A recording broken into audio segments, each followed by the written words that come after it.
right, well, let's go ahead and get started. So, thank you everyone for joining us tonight for this very special webinar. My name is April Nowlin, and I am one of the co-owners at Little Buns Ultrasound and Baby Boutique.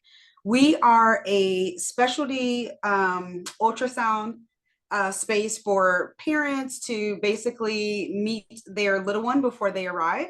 We offer 3D, 4D, and 5D ultrasounds. The unique thing about us is that our clients can bring their families. They can bring up to 10 people with them. We live stream. So we really try to make it a memorable and special experience for them. So you may be wondering, why are we hosting this webinar? So one of the things that we love to do is to build community. We know that there are resources that our audience needs, resources that other people need that we don't offer. And so anytime I get to meet someone like Alicia, and she'll tell you all about what her and her husband do, anytime I get to meet someone like her, I always think to myself, man, is this something that our community needs? And it definitely is. All of us are on this call because we have known someone, cared about someone who may have experienced a loss and or may have experienced a loss of a child ourselves. And so I know for me, when I met Alicia, I was like, man, I don't know what to say, right? I don't know, should I say this or do that? And so that's why I have her here today. So Alicia, if you want to take a moment and introduce yourself, and then we'll get started. Yeah, sounds good. Thank you, April. And thank you to all of you for being here tonight. It's really great to know that you are so caring and that you would take the time to come to a webinar on this topic. And a little bit about myself. So again, I'm Alicia Reginald, and some different characteristics I would say to describe me. I am a Christian, a woman of faith. I am a wife. I'm a mother of 2 boys. I'm a writer, a speaker, a healthcare consultant, and more. Like a lot of you, I wear a lot of hats, and it's cool to be able to just kind of work and walk in different spaces like that. To share a little bit more about how I met April, so it's actually a really cool story about just the power of collaboration and just seeing how life kind of unfolds. So to take it back a few years, I wrote a blog post. I mentioned that I'm a writer. I wrote a blog post for an organization called the Sheila Arrington Ministries. And then I heard that she was leading a conference in Phoenix. And so I went to that earlier this year with Remembering My Child. We had so many conversations with people that had either lost a child themselves or knew someone that had. And so April was there and we connected, and she shared about Little Buns and followed up afterwards. And so it's just really cool to see how that event, writing something 3 years ago, came into this and how we are here together now. And to share a little praise for April, it's been really great knowing her over these several months and just seeing, the way that she's really kind and caring and compassionate. And as she mentioned earlier, how she really cares about the whole community and having holistic care. And so that's really evident in the way that she runs her business, Little Buns Ultrasound. And then the reason that we're having this webinar tonight. So with that, I do want to transition and share a little bit more about my personal story. But before I do that, I'm going to bring up some slides. Let me go ahead and share my screen. Put it on full screen mode. Let me know if you all can see that. Give me a thumbs up or something. Okay, I see a thumbs up, 2 thumbs up. Great. So we'll proceed.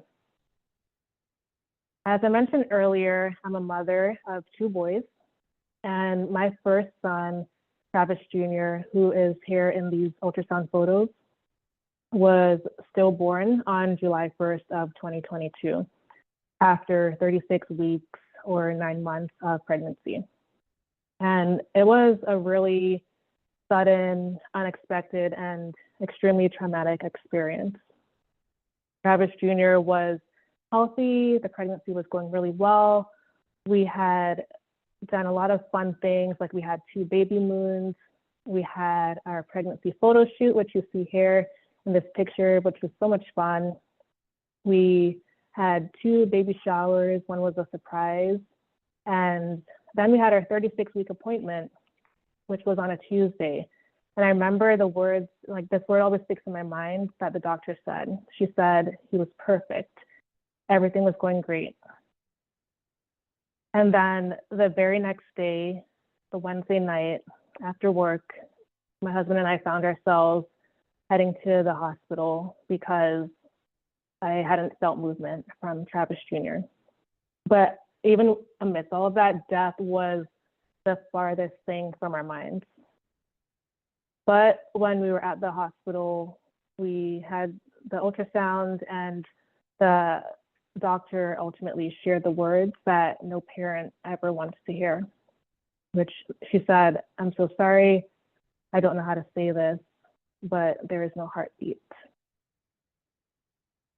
So from there, we stayed in the hospital. I got induced for labor, went through about 36 or so hours of labor, and then finally had the privilege to meet my son, and he was stillborn. And we stayed in the hospital for several more days after that, a total of 5 days, which actually is not very common. Normally after a stillbirth, the family may stay a few hours with their child, or maybe even have 1 or 2 days with their child, but we had the privilege of having Travis Jr. right next to us, and for 3 extra days after giving birth, where we continued to pray and really hope and believe for a miracle of a resurrection. However, ultimately, we did go home without our baby, and our hearts were shattered, and we were left to see what life would look like now after having this traumatic experience. And we, like millions of other families, never ever planned to lose our child. We never expected it.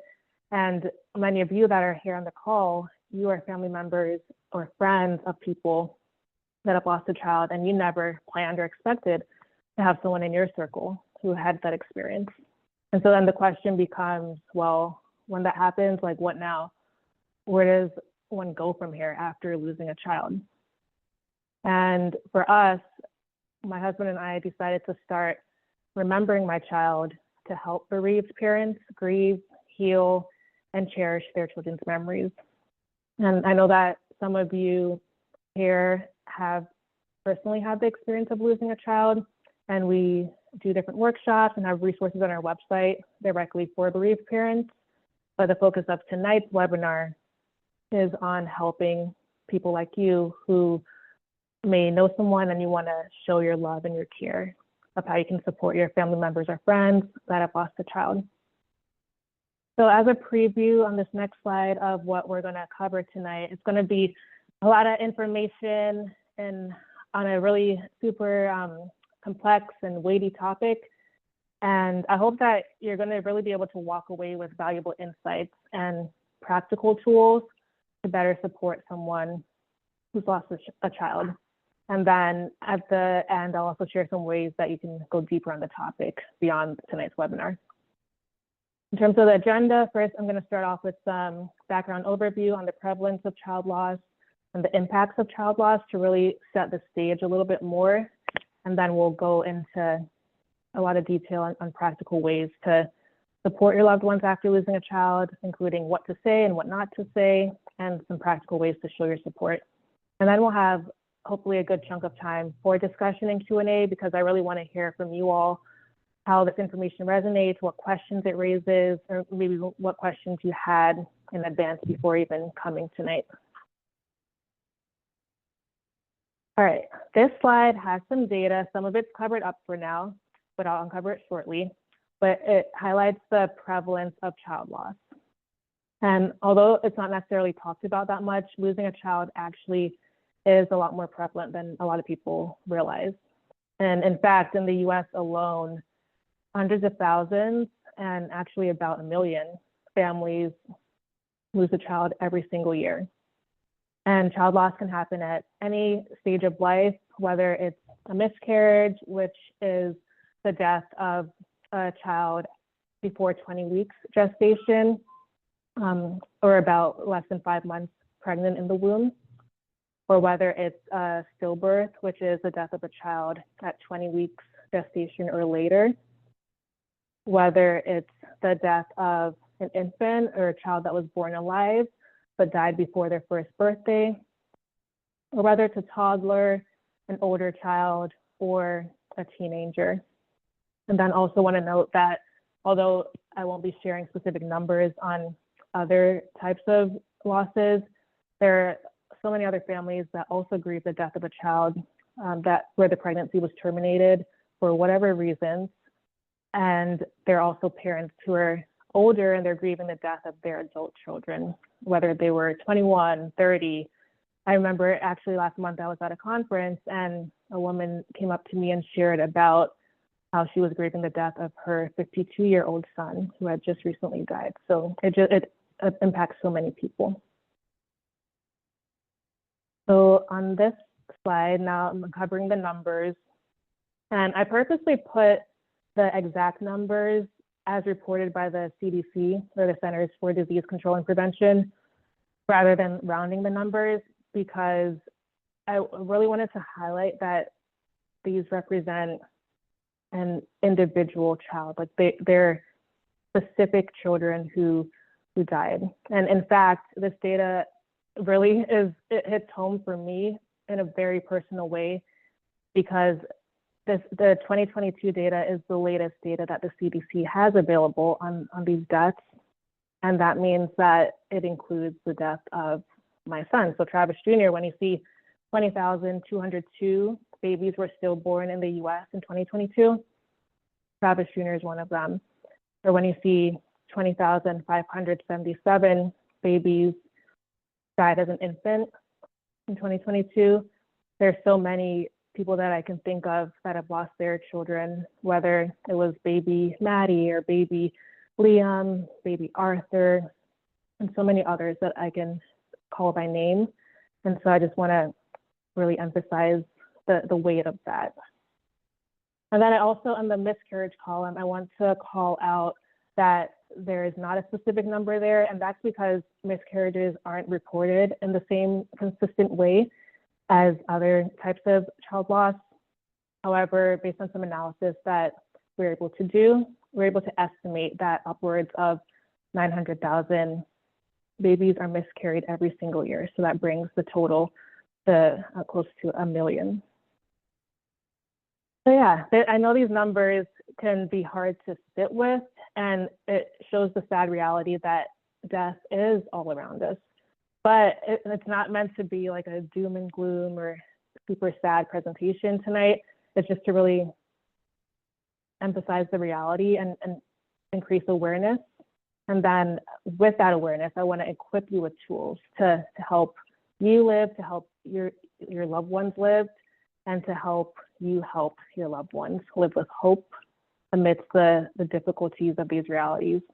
And when we talk about hope, I'm really talking about the hope that while life for your loved ones will forever be different after losing their child, there's still hope that life is worth living, that life can still be beautiful, and that life can still be filled with wonder and adventure, even as you and your loved ones are weighing this balance between joy and grief in life.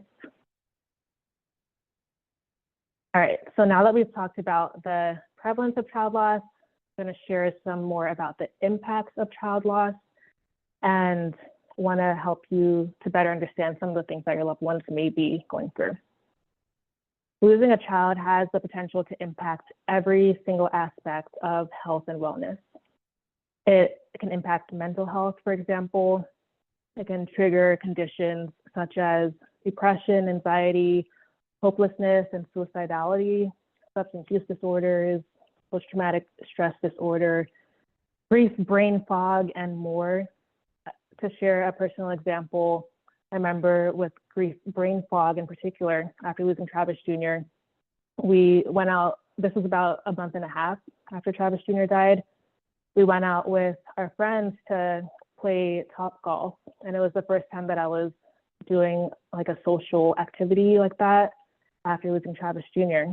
And I remember it just being like so hard to think or like process or to carry like a normal conversation. And I don't know how evident it was externally, but I was just going through this like brain fog where I couldn't remember things, and it was just hard to kind of like act in a normal social situation as before. So just sharing this as an example to be aware of some of the things that your loved one may be going through, and to encourage you to have patience with whatever you may be noticing. Another impact of losing a child can be on physical health. So whether it's with psychosomatic symptoms or whether it's eating that may cause increased or decreased weight and could lead to things like diabetes or hypertension and other complications. So when I think about another example on the physical side with the psychosomatic symptoms, I remember I personally experienced a lot of chest pain that was so severe, and it took us to the urgent care because I was wondering if it was like a blood clot or something after having given birth. And they did a whole workup, an MRI, X-ray, CT scan, and nothing was wrong physically beyond the fact that my grief was contributing to those physical symptoms. So that just shows the great toll that it can take. And then as you see here, the death of a child can impact marriages and relationships, family relationships, friendships, financial relationships with money, with your job, spiritual health, and so much more. So yeah, I know I've shared a lot so far, and as April mentioned at the beginning, there is an opportunity for you to ask questions. So please, if any of this has raised questions you have or comments, just put the information or question in the chat. We'll definitely have time to discuss it at the end. All right, so I do want to do a poll to get a general sense from each of you about how equipped you currently feel to support your loved ones. So, okay, I see that April has queued the poll. So I'll just read it and kind of describe it to help you figure out where you might stand, and would love if you're able to participate. On a scale of 1 to 5, how well equipped do you feel you are to support a loved one after losing a child? 1 being the least equipped and 5 being the most equipped. So 1 would be you have no clue what to do or say. Maybe it's happened in the past to someone you know and you just froze and you felt really bad afterwards because you didn't really do anything to help them. 2 would be you think there's something you could do or say. Maybe in the past you might have sent some flowers or something, but you kind of just moved on after that. 3 would be you have a general sense. Maybe you've done some research online and gotten some ideas, but you're not really confident in how helpful they are. 4 is you actually do have a good grasp on how things could go, like how you could, what you could say, what you could do, but maybe you don't know like the timing or of when to implement it or things like that. And then 5, it's not claiming that you're like perfect or anything in how you would help, because grief is very individualized, so you never quite know exactly what to do or say, but maybe you do have a good grasp and you're here tonight because you just want to learn even more. So yes, please select from 1 to 5, and then, okay, it looks like the responses are in, and so most people are either in the 2 or the 4 category. No one's in 1, no one's in 5. Okay, so that's really interesting. Everyone's kind of in the middle-ish. And I hope that tonight, for those who indicated that you're in the 2 or the 3 category, that we can, or excuse me, if you're in the 2 or the 3 category, I want to get some more of us into the 4 or maybe even the 5 category. Okay. All right, in this section, we're going to look at what to say and particularly what not to say when you're trying to support your loved one that lost a child. And we're going to actually walk through a little exercise where we're going to look at a real life scenario that I came across on YouTube, and we will think about what we could say and not say to show support. And so thank you for participating in the poll. I'm hoping we can also participate in this activity too. So to set the scene, like I said, I came across this comment on a YouTube video that I was watching recently. And I thought, wow, this would actually be a good example to include in this presentation tonight. The comment says, I just lost my baby girl who was born on May 5th of 2024. God blessed me with a child after 18 years. My testimony child gone just like that. So I know it's a little different because it's a YouTube comment, but imagine for a moment that this was your family member or your friend who just went through this loss of their child, and they put this comment or they sent this text to you. What would you do? What would you say to them to encourage them? Just think about it for a few minutes, and then we'll go through and look at some of the comments that people actually put in the YouTube chat.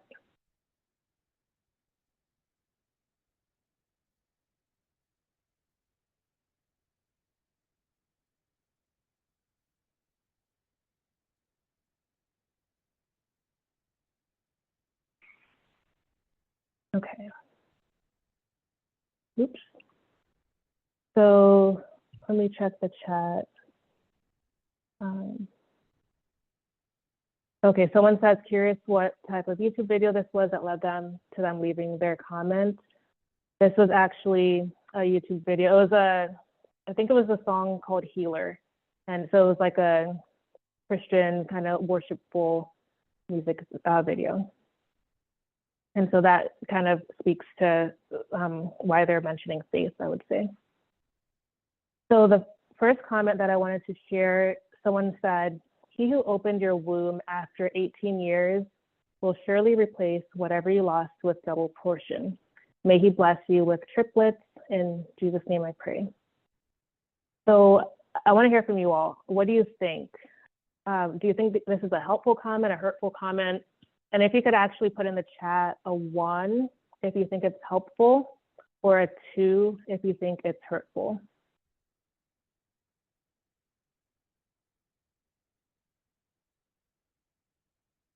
Two. Okay. This is a well-intended comment that could be hurtful. Okay. Great. So I'm glad that you all are recognizing how it could be hurtful. I see a 1.7. Okay. And let's see. I think you know what? Yeah, I think if anyone feels like maybe coming off mute and commenting, I see a 1 and 2. Maybe if someone's willing to speak up about why they shared their response, I would be really interested in hearing that.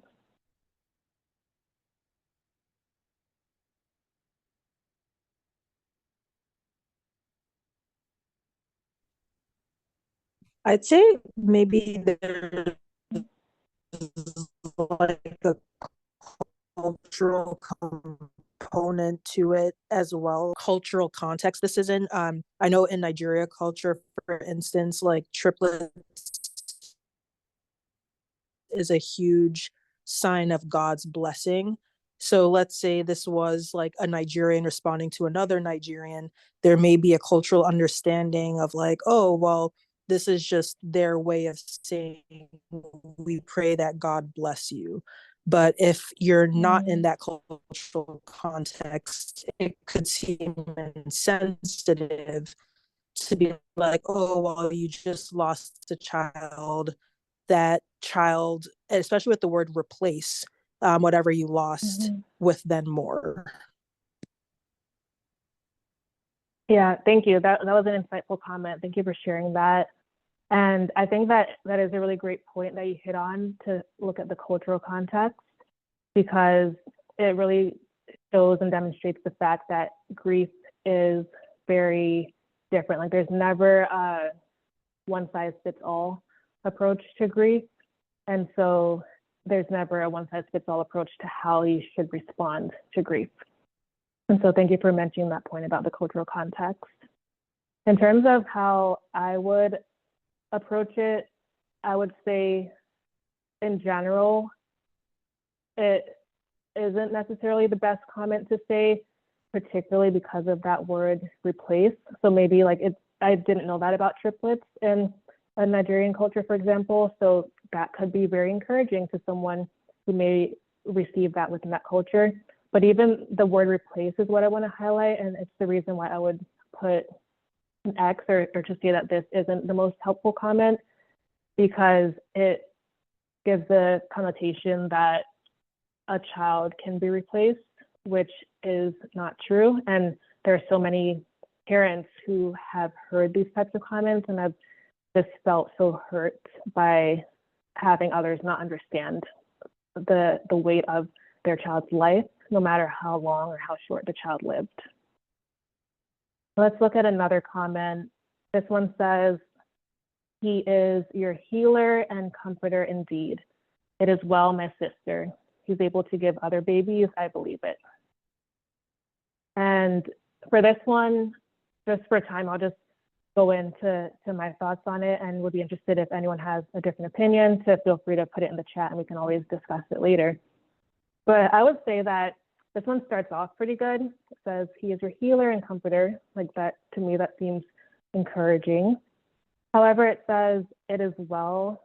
And I think that statement has a very positive connotation. However, when you think about the fact that this woman just lost her child, based on the date, it seems like she made the comment about a month after the baby died. I would assume that she probably is not doing very well. And so I think it's not very sensitive to what she may be feeling. And then the second part of it, again, it says he's able to give other babies. And while that may be true, it again disregards the fact that one, maybe she's not looking for another child. Two, maybe she may not actually be able to have another child. It seems like she had a hard time having her first child. And then thirdly, again, it speaks to the idea that children are not replaceable. Like they're not commodities, they're not objects. And so it devalues the life. So I would put an X on this one. And it was really interesting to me that of the 8 comments on this YouTube video or on this YouTube post, 4 of them, so half of the comments, said something about having another child. And that's actually something I've noticed among just so many people I've spoken with, where it's so common to immediately jump to that reaction to try to encourage someone. But in reality, that's actually like one of the, I would say one of the worst things to say to someone in that particular context, because it's really disregarding the life and value of their child who died. So then the question can be, well, okay, you said what I should not say. Well, what should I say? And like I was saying before, it's hard to know exactly what to say, but I saw this one comment that I thought was a pretty good example. And it said, "I pray for God's comfort and healing."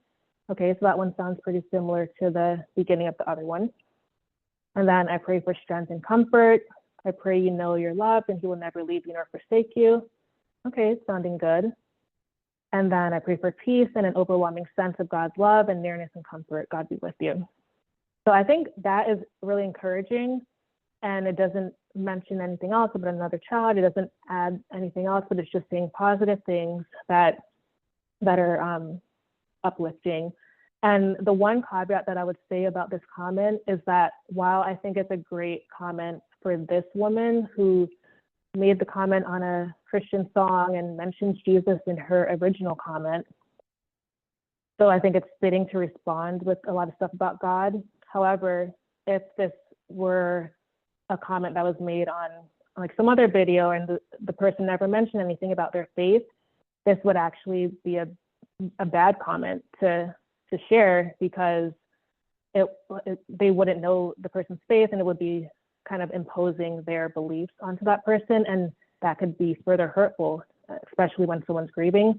So again, it goes back to that whole point about the cultural context and knowing who you're speaking with, what they value, and what to say like in that context. Okay, again, if there are questions and whatnot, feel free to put them in the chat. I'm not going to be monitoring it as closely, but I know April is, so we can always talk about it at the end. Okay. So I want to just go into some more examples of things that you could say, things not to say. And so this one is pretty similar, but these are based on things that I've just heard so much, whether from myself or from other people. So people often say, you're young, you can always have more kids. Instead, maybe you could say something like, I know you love and miss your child, and I'll continue to cherish their memory alongside you. That's it. No need to mention other children. Just keep the focus on their child that they're grieving. Another example, and this one is for maybe people who may have had older living children, and I've just heard so many people receive comments like this, like, at least you still have another child here with you, focus on that blessing. And instead of that, you could say something more supportive, like offering to help babysit their child if that's something that they want. And just, again, use situational awareness in making these types of offers. Another example, this one's more about listening well and not saying or doing something that the bereaved parent specifically asks you not to do, which unfortunately happens too often. So, for example, if someone said they didn't want flowers, maybe because flowers also may die like their child did, and they don't want that reminder at that specific time, then instead of saying, oh, I know you said this, but blah, blah, blah, like you can say instead, like, well, I really wanted to get you something, so I got you this gift in honor of your child. I just want to note here in terms of these types of gifts, so that's where remembering my child comes in, and we have a lot of different remembrance gifts like picture frames, artwork, and other things like that. That can be a really great gift to give at this time to help someone honor their child's memory. Another example, this one is a reminder to maintain a humble attitude and don't get offended if your loved one isn't responding in the way that you expected them to. So maybe you've been calling, checking in, texting, and you haven't really gotten much of a response. Instead of being aggressive and saying like, why are you ignoring my messages? I'm trying to check in on you. You can acknowledge that they need some space and that you're there to be a listening ear in whatever ways they may need you to be. And then lastly, this one speaks to the fact that grief really is an ongoing journey, and people often don't realize that there is not an expiration date on grief. So sometimes there'll be comments like, it's really been 6 months or 4 years or 15, 20 years. Don't you think it's time to move on? And comments like that are so hurtful because they're insensitive. They don't acknowledge the ongoing, lifelong pain. Even if grief may look different over time, it's still there. And so something that you could say instead would be, I understand that grief may be experienced in waves, and I'm here to help you hold space regardless of how long it's been.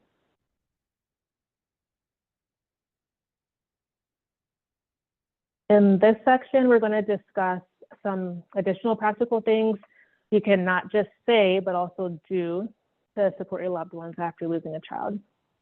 And I do want to really give a huge shout out to a lot of my family members and friends who were just so supportive for Travis and me after losing Travis Jr.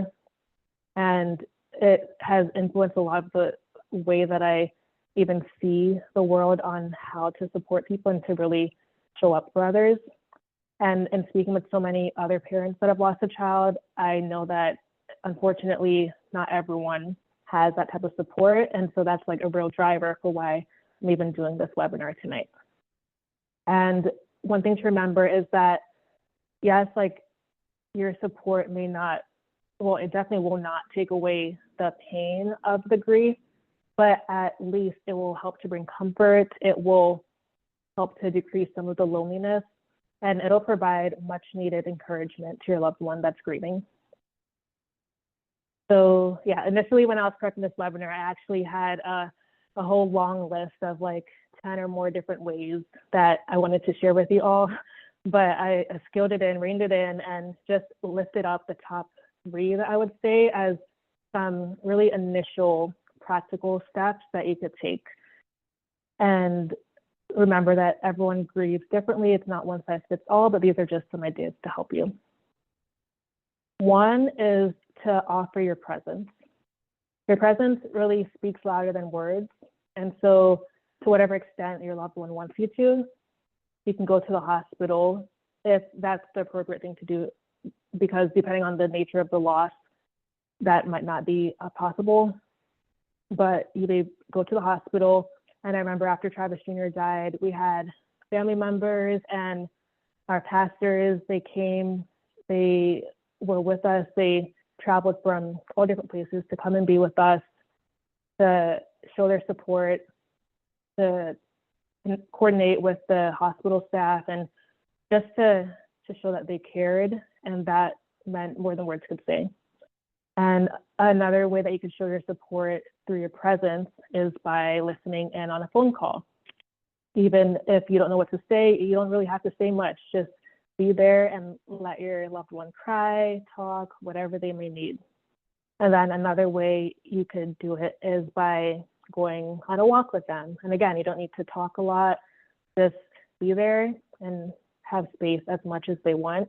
And know that maybe they might not want to talk or want to go on a walk or do anything at first, but let them know that you're there, and whenever they feel ready, then continue to be there for them. Secondly, another practical way you can show your support is by sharing resources with your loved one. There's so many support groups, podcasts, books, and other resources, and you don't want to share all at once, but you can phase it in, share it over time, listen to what they're saying, and think about what specifically you may be able to share. For example, for support groups, my friend who's a therapist shared Postpartum Support International about maybe 2-ish or so weeks after Travis Jr. died. And my husband and I ended up joining so many different support groups and going to those meetings. And it was just so helpful to be able to hear the stories of others who had also lost a child, and to know that we weren't alone in our grief. For podcasts, I also listened to so many podcast episodes, particularly of the Sisters in Loss podcast. And it was encouraging to hear these stories of hope after child loss. And so I actually later ended up being a guest on that podcast, as well as the Can You Just Sit With Me grief podcast. In terms of books, a book that was really helpful for us was My Winter Season by Jonathan Pitts. And this one actually talked about a man who lost his wife. And at the same time, although he was grieving a different type of loss, it was really helpful to be able to hear his story and to really encourage us and build us up in hope and comfort. And then in terms of other resources, journaling is a really great way to process grief. And so that was our first product for Remembering My Child. We have child loss journaling sets. That would be a great way to encourage your loved one to journal. And then other resources like therapy, people that specialize specifically in grief therapy. And then there are others who specialize in child loss grief therapy. And then financial support, there are organizations that provide funds for whether it's to help with funeral costs, whether it's to help with hospital bills, whether it's to help finance grief retreats or other things like that. So our website, there's a More Resources tab that you can click on. It has links to all of these resources that you can find and share with your loved one at their appropriate times. And then I want to keep an eye on time, just because I know that we want to make sure that there is time for Q&A. So let me just speed it up a little bit. The third way is to honor your loved one's child's memory, and on an ongoing basis, really. So on this slide, these are Travis Jr.'s handprints and footprints. And I put them on the slide to represent that Travis Jr.'s life has an enduring impact on my life, on my family's life, and on this world. And the last thing that any bereaved parent wants is for their child to be forgotten. So in whatever ways you can find to to honor the memory of your loved one's child would be so much appreciated. Whether that's something as simple as saying the child's name in conversation if they were named, and whether you send a remembrance gift like the one we offer, or whether you do a creative project. Like I remember for Travis Jr.'s first birthday, one of my friends wrote a poem in honor, and it just meant so much that she would take the time to honor his life like that. I added this slide with some additional words of wisdom because as you show your support, I want to highlight the fact that as helpful as you want to be, you don't have to feel like you need to do it all yourself. Like they say that it takes a village to raise a child, we say it takes a village to support a bereaved parent. You'll be more effective in helping your loved one if you really collaborate with others and seek help. So you don't have to do every single one of the things that I shared or the 10 other things that I didn't share yourself. You can call in other people, recruit family members, recruit friends, work together to really help your loved one that's grieving. And then also you may be personally grieving the death of the child yourself, whether it was your niece or your nephew or the friend or whatever. Like you may be going through grief yourself, or you may just be going through the other hard things that life brings. And so know that you should also get help for yourself as you seek to help your loved one. All right, so this slide just has some key takeaways. As a reminder of the things that I talked about, child loss is way more prevalent than many realize, impacting millions and millions of families over time. Losing a child impacts every single aspect of health and wellness. 3, be mindful of the things that you say to someone after losing a child, and hopefully some of the things that we talked about tonight will stick with you. 4, you can show your support in tangible ways, like offering your presence, sharing resources, and honoring their child's memory. And 5, collaborate and seek help for yourself as you help your loved one. All right, so with that, before we go to the Q&A, I just want to share a few words on how you can stay connected with us. And one of those is, if you want to hear more on this topic, invite us to speak at your event, regardless of what type of organization it is. We do other workshops and things like that to go deeper on really supporting bereaved parents. Another way to stay connected is by exploring our child loss remembrance gift that I mentioned, and we're offering a 15% discount through the end of the month, which is really, in particular with the holidays and everything coming up, consider showing support in that way. Thirdly, you can engage with our newsletter and stay up to date on the different events and things that we do, the different resources that we'll share. And fourthly, you can follow us on Instagram at Remembering My Child. All right, so that's it. Thank you all for listening, for being here.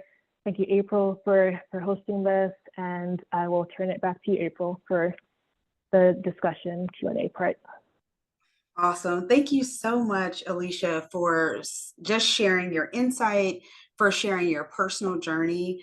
It's one thing to sit on something like this and someone just give you statistics. It's another thing for you to be able to share what you personally went through. So thank you for just your vulnerability and your transparency. So we did have a couple questions that came in through the chat. The first one was from Desiree, and it says, how can a loved one, and Desiree, if I botch this, feel free to unmute and ask it correctly, but how can a loved one thoughtfully respond and proceed when they notice that the loss of a child has significantly impacted areas of physical health, spiritual well-being, or financial stability, as mentioned in the examples that you shared? Yeah, that's a good question. It makes me think about a friend of mine whose cousin lost a child, and I remember a comment that she said. She mentioned that, my cousin hasn't been the same ever since her child died, and she seemed like really surprised that was the case. Whereas me, like having gone through this experience, like I wasn't surprised. And so I think when you think about specific ways, so you mentioned physical health, spiritual well-being, or financial stability, we can maybe take a look at one of them. So if you're noticing that your loved one has changed and their physical health is being impacted, I think you can think of ways to lovingly comment on it, but it's such a sensitive topic that you don't want to, again, further cause harm by the things you say. So for example, say you notice that their physical health, maybe they started stress eating or binge eating rather because of the grief. Maybe you could offer to go on a walk with them, and or like that could be a way of exercise. And over time, like you have to use discernment about whether you bring up the weight or whether you just let them bring up the weight. But I think that it's like a kind of a case by case type of basis, and knowing how to be gentle, but also not kind of just letting things go, because you obviously care about your loved one and you want to address things that you're seeing happen. With financial stability, I think about an example. So one of the examples that I didn't share tonight about practical ways to help was related to work and how to help someone as they transition back into work, assuming they may have had hopefully at least some time off. And so that's one of the ways that our blog post has a little bit more information about it. But thinking about how you can help them get whatever documents they need to maybe get some paid time off of work and things like that. So those are just a couple examples, but I hope that helps to point you in the right direction. Okay, thumbs up. Thank you. So there was a few more questions that came in. One of the questions was, out of the comments that you shared, were any of these examples that came from a personal experience? And that was Okay. specifically to sorry for the loud background noise, but the slide with the gray don'ts and the green yes. Okay, let me go back to that real quickly.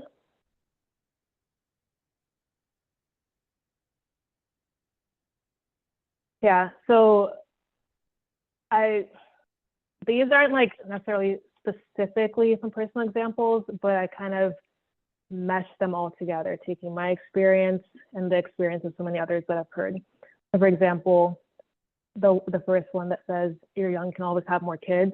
No one like literally said those words to me. However, there were people, particularly people in like an older generation, like older family members or family friends, like friends of my parents, for example, who kind of made comments in that regard, who indicated like, oh, when are you, or well, yeah, I remember there was one comment about like mentioning that, you know, the first 3 months after having a child are your most fertile period, and maybe you should consider trying again during that period. And I remember that I didn't necessarily have like an angry or anything reaction like that or to that comment, because I personally actually did want to have another child and to try again. However, I know that if I just in my head, I'm thinking of like so many different people who have shared like their flippant reactions to comments like that. And so I think that's why I would say like overall, it's ideal to stay away from those types of comments, because the majority of people would have a negative reaction. Thank you. So we do have one more question. It says, could you share some of the things that were said to you and your husband that had meaningful impact or truly touched your hearts? Let's see. I feel like it's easier for me to think about so many things that people did that were so meaningful and touched my heart. So let me see if I can think of something that someone specifically said. And you can share those as well. Yeah, okay. Yeah, so yeah, I'll share the things that people did. the three that I mentioned in the presentation, those are all based on things that people did. So people offering their presence, people honoring Travis Jr.'s memory, such as the poem. And one thing that really stood out too was food, like the way that my family in particular, they just like showed us so much love through providing meals, through providing food. And as I was mentioning, how child loss impacts people in so many different ways. So for me in particular, I had a really hard time being able to like cook and just like prepare meals for a very long time after losing Travis Jr. And so the fact that family members were so willing to just bring all this food and that we would put in the freezer and just be able to have good tasting food provided for was really impactful.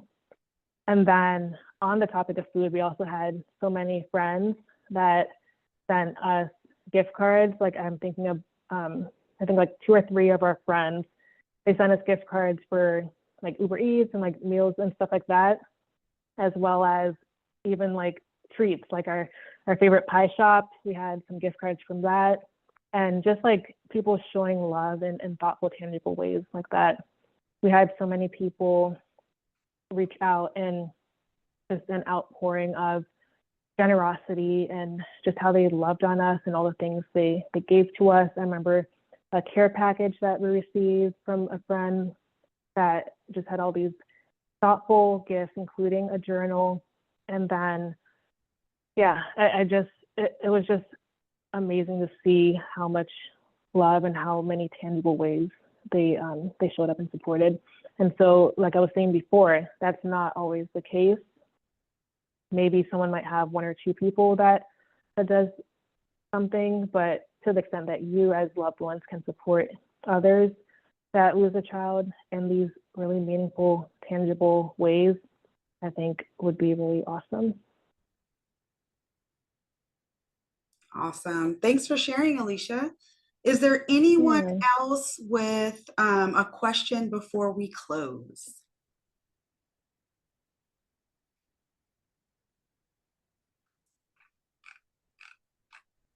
Awesome. Well, I do want to honor everyone's time. Thank you again, Alicia and Travis, just for the work that you do and taking the time out of your schedules to share with us today. And then thank you for everyone who attended. This was really for you. After talking to Alicia and learning more about what her and her husband do, I just felt like this was information that was needed. And just looking at the comments, it looks like you guys felt the same. So thank you, everyone. If you want to get in contact with Alicia and Travis, please take a picture of the screen, follow them on social media, connect your loved ones with them if they do need support. They've got wonderful resources on their website, wonderful gifts that you can share as well. So thank you everyone again, and you have a wonderful night.